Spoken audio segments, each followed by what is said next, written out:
কাউকে খুব বেশি আপন করতে নেই, কারণ আপন মানুষগুলো খুব ভালো করেই জানে কোথায় আঘাত করতে হবে।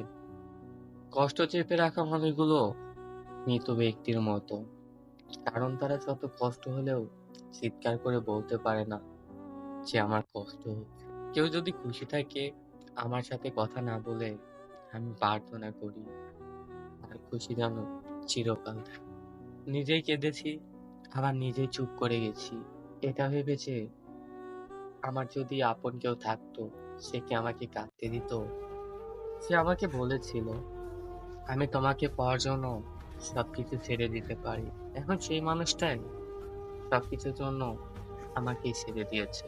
ওই যে কথায় আছে, কিছু মানুষ স্বার্থের জন্য আসে, স্বার্থ ফুরিয়ে গেলে আর তোমাকে প্রয়োজনও পড়বে না, তখন কেউ তোমাকে বুঝবে না। বাহিরে সন্ধ্যের আলো, ঘর অন্ধকার, খুলিয়া দিয়াছি ঘরের সকল